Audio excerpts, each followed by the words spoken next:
Hello, and welcome back to another week of interpersonal communication. This week we're talking about managing conflict. So, what is conflict? Well, it's defined as a transactional process, meaning that it's something that is shared or exchanged between two people. And here it is between people who perceive incompatible goals, scarce resources, or interference in achieving their objectives. All right, so let's look at it a little more closely here. Conflicts unfold over time, meaning that they can either take a couple of minutes, a really short one over who's going to do the dishes, or can you pick me up from work or on the way to school, to those conflicts that might last hours, weeks, or even months, say with somebody at work. They are shaped by the communication choices that we make. So how a conflict unfolds or how it works itself out is all about choice. Do you choose to be accommodating and open? Do you choose to compromise? Do you choose to collaborate? Or do you choose to compete? Do you want to make sure that you look good and that you win? Do you yell at the other person? Do you not say anything? These are all choices. Right? Whether somebody makes you do something or not is a perception. Right? Nobody can make us do anything, right? Unless they're torturing us, and that doesn't make us do anything except what they want us to do, right? Whether it's as they found out with all these the data found from the terror suspects that they tortured at Abu Ghraib and other places, they didn't get any real legitimate information, right? A lot of it was just whatever the torturers wanted to hear, right? So even that doesn't do a whole lot. But going back to the choice that they have, I guess, is do they talk or do they get hurt? Typically, though, we have a choice that's a lot more free than that, right? When somebody makes us feel bad or feel insecure, we have a choice in how we respond. Right? Third point there, conflict is strongly shaped by perception. So what we see as happening, right? Going back to that comment that somebody says, and it makes you feel insecure, your perception is going to shape how you respond to that. Right? What you thought was a statement that was insulting you might have actually been a statement that was meant to deflect attention from them because they were feeling insecure. And finally, conflicts are rooted in our perceptions regarding goals and resources. Right? So if we think we have conflicting goals, we might have a serious conflict with somebody. Right? Our partner, or business partner, friend, you're going on a vacation, and all you want to do is go out and meet boys, and all your friend wants to do is go to museums, right? So, but maybe you both want to meet boys, maybe you both want to go to museums. So your goals really aren't conflicting, but you perceive that they are. All right, and also conflicting resources. So I want to use the phone, or I want to watch the television, and you're competing for that time. Oh, and last one, most conflicts occur between people who are involved in close relationships. Right? Any sort of serious conflict, that's who it's going to occur with. And every conflict and every resolution or every failure to resolve a conflict becomes a part of a relationship's history, and that history creates patterns that shapes future interactions. Powerful stuff there. So it's important, all those choices that we have and all the conflicts we have can shape the future relationship we have. And research shows that those couples that are happily married, when they get into conflicts, they avoid personal attacks and they just focus on the differences at issue. Right? So when people who get into conflict start throwing in all sorts of stuff, they tend to incite more conflict, and the people tend to be pretty unhappy. It's actually a technical term some scholars use called kitchen sinking. Right? You may have a friend, or you may be this person who, when you get in a conflict with somebody, you or they just throw out everything, right? Even the kitchen sink. Right? They'll talk about something you did 6 months ago that has nothing to do with the situation, but that made you look really bad, right? Or that really hurt them. All right, so if you avoid that and you just focus on the issue at hand, you tend to be having a better relationship with people in your life. And so let's move on to power and conflict. Right? Within every relationship, there's power. Most of the time, we don't really notice it because it's balanced, or we just accept it as normal. But power is there, and power is the ability to influence or control other people and events. And of course, as I just said, power is present in all interpersonal encounters and relationships. But the power balance, who has how much power, may or may not be balanced. And when you have these imbalances, then power becomes a lot more evident. And as we talked about earlier in the semester, people differ in their beliefs about power balances in relationships. This is called the idea of power distance. And most Latin and Asian cultures believe that elders should have more power. And they call these complementary relationships. I'm sorry, this isn't power distance. This is just distributions of power, right? But those of you who are Latin or Asian are familiar with these cultures know that elders are to be respected and children are to respect their elders, adults are to respect their elders as well. So all the way up. Whereas Europeans and Americans tend to believe that adults should share power equally, right? And the latter are called symmetrical relationships because both sides, both adults, have equal amounts of power. Or in a Latin and Asian culture, they might be complementary because, say, the daughter-in-law and the mother have totally different amounts of power, right? So the daughter-in-law has very little power, the mother-in-law has a lot of power, and so what the mother-in-law says goes. Right? You might have seen, those of you who are not Asian, might have seen some films where that plays out, and you may not understand it. Like, why is she just letting that old woman walk all over her? Well, that older woman is the mother-in-law, and because she's older, she's got more power. Okay, so power can be used ethically or unethically, right? In the case of the mother-in-law, she might abuse her power, right? She might be domineering or not listen to her daughter-in-law or not let her daughter-in-law have any choices. Power is also granted, and I think this is a powerful point of view, all right? The idea here is that power doesn't reside within people, that people don't just have it, although that's the idea we have in our culture. People just have power. But the idea is that it's granted to others by groups or individuals. Right? So you give them power over you. Right? Just like in the United States of America, we are governed by people that we give the power to govern us. You don't have to, but the idea here in America is that we are ruled by the people rule by the consent of the governed. We give them our consent to rule us. It's a democracy. Right? Whether or not it works so well is up for debate, of course, but that's the idea, that we grant others power over us. By living in the United States, we agree to certain things. We agree to pay our taxes. We agree that the sheriffs and the police can arrest us if we do something wrong. All of that. Right? We give them that power over us by playing in this game. Right? You can move, you can go somewhere else and set up a different power structure, but power is granted.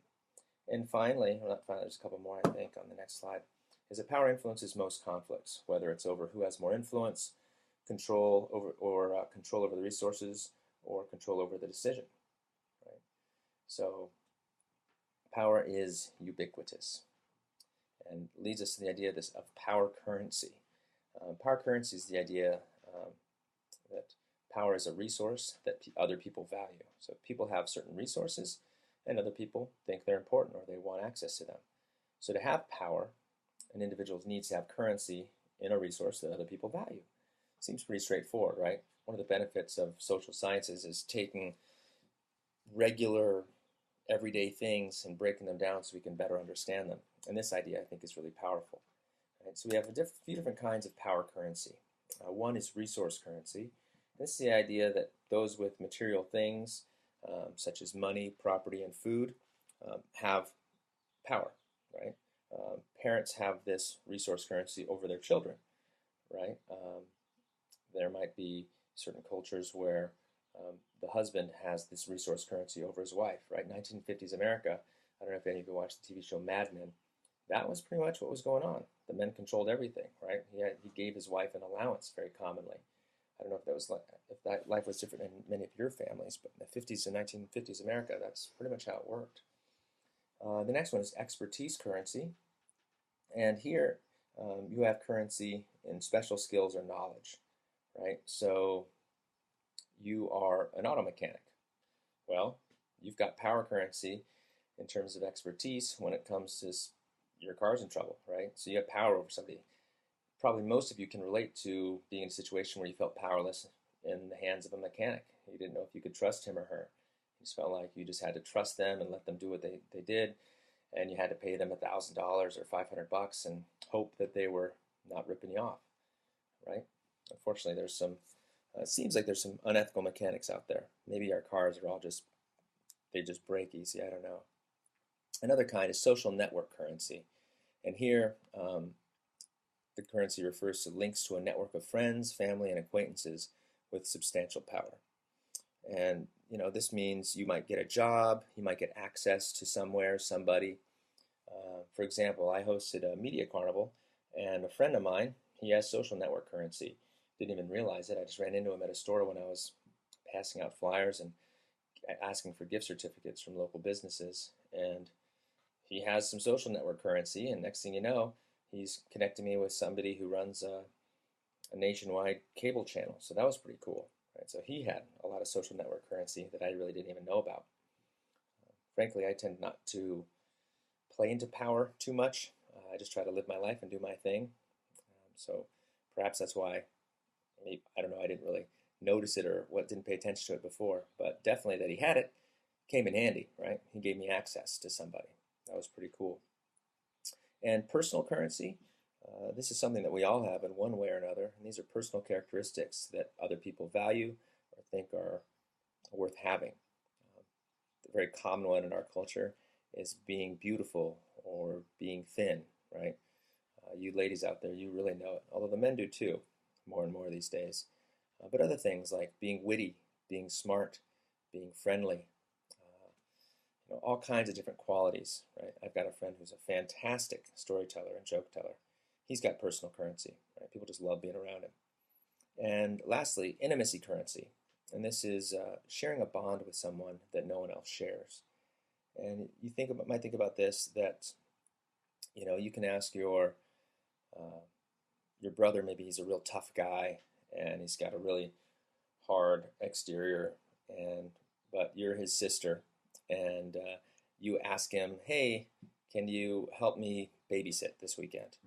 And he would never ever do that for anybody, but you're his sister, so because of that intimacy currency that you have, he's willing to do that for you because you share a bond that no one else has, right? Maybe you've got other brothers and sisters, but maybe this is your best, closest relationship. Right? Okay, now here we go to power distance. Now, power distance, to review again, is the degree to which people view the unequal distribution of power as acceptable. And the first is high power distance. And here, when I saw Latin and Asian on that last slide, it brought me to this, because typically Latin and Asian cultures are high power distance cultures, meaning that the social classes tend to be deeply segregated. People don't usually question authority, and there are clear rules for how people of different classes interact with one another.